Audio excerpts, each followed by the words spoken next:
1970లో ఒక చిన్న గ్రామం. రాత్రి సమయం. ఆ గ్రామంలో ఒక ఇల్లు మాత్రం వెలుగుతో కాదు, ఒక రహస్యంతో మెలకువగా ఉంది. ఆ ఇంటి మధ్యలో ఒక పెద్ద ముగ్గు వేసి ఉంది. ఆ ముగ్గు మధ్యలో ఒక మనిషి కపాలం పెట్టి ఉంది.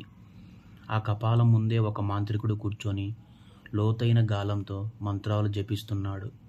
ఆ మాంత్రికుడి ఎదుట ధర్మేంద్ర కూర్చున్నాడు. అతని ముఖంలో టెన్షన్ కంటే ఎక్కువగా ఆశ కనిపిస్తుంది.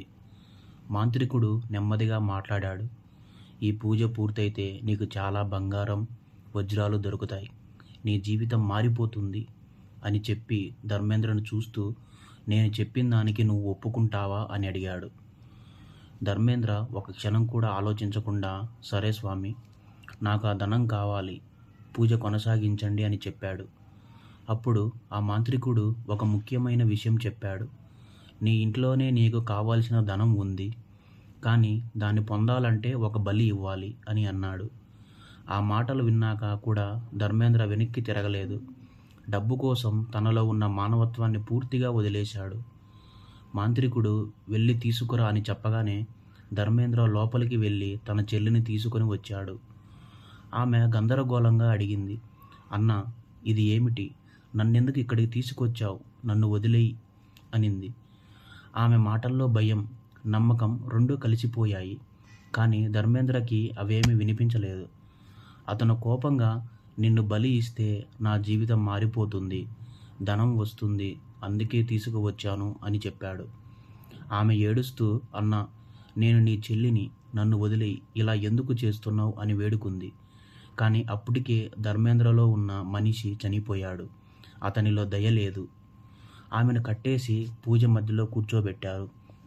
పక్కనే ఉన్న మాంత్రికుడు ఒక కత్తి ఇచ్చి, రక్తం కావాలి, ఆ రక్తం కపాలంపై పడితేనే పూజ పూర్తవుతుంది అని అన్నాడు. ఆ క్షణంలో అక్కడంతా నిశ్శబ్దం. ఆమె గుండె చప్పుళ్ళు వినిపిస్తున్నాయి. ధర్మేంద్ర ఒక క్షణం కూడా ఆలస్యం చేయకుండా కత్తి తీసుకొని తన చెల్లి గొంతు కోశాడు. రక్తం ఊపిరిగా పొంగి వచ్చింది, ఒక పాత్రలో చేరింది. ఆమె కొన్ని క్షణాలు నొప్పితో తడబడింది. చివరికి అక్కడక్కడే ప్రాణాలు విడిచింది. ఆమె చనిపోయిన తర్వాత మాంత్రికుడు ఆ రక్తాన్ని తీసుకొని కపాలంపై పోశాడు. పూజ పూర్తయింది అని అన్నాడు. ధర్మేంద్ర కళ్ళల్లో ఆనందం పెరిగింది. అతను వెంటనే అక్కడ నేలపై తవ్వడం ప్రారంభించాడు. కొంత తవ్వగానే ఒక పెట్టె కనిపించింది.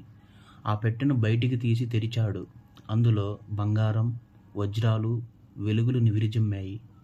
ఆ కాంతిని చూసి వాళ్ళు ఆశ్చర్యంతో పాటు ఆనందం పొందారు. కానీ ఆ ఆనందం ఎక్కువసేపు నిలవలేదు. అకస్మాత్తుగా ధర్మేంద్ర చెల్లి ఆత్మ అక్కడ ప్రత్యక్షమైంది. ఆమె బాధతో, ఎందుకోసం నన్ను చంపావు? మీరు కోరుకున్న ధనం మీకు ఉండదు, మీరు దాన్ని అనుభవించలేరు అని శపించి మాయమైంది. అయినా ధర్మేంద్ర ఆ మాటలను పట్టించుకోలేదు. అతనికి ధనం మాత్రమే ముఖ్యం. వాళ్ళు ఆమె శవాన్ని అక్కడే దహనం చేసి అక్కడ జరిగిందంతా మర్చిపోవాలని ప్రయత్నించారు. ఆ రోజు ఒక పాపం జరిగింది. ఒక బలి ఇచ్చారు. కానీ ఆ బలితో పాటు ఒక శాపం కూడా మొదలైంది. మీకు నా స్టోరీ నచ్చితే కామెంట్ చేయండి. నెక్స్ట్ పార్ట్ కోసం లైక్ అండ్ సబ్స్క్రైబ్ చేసుకోండి.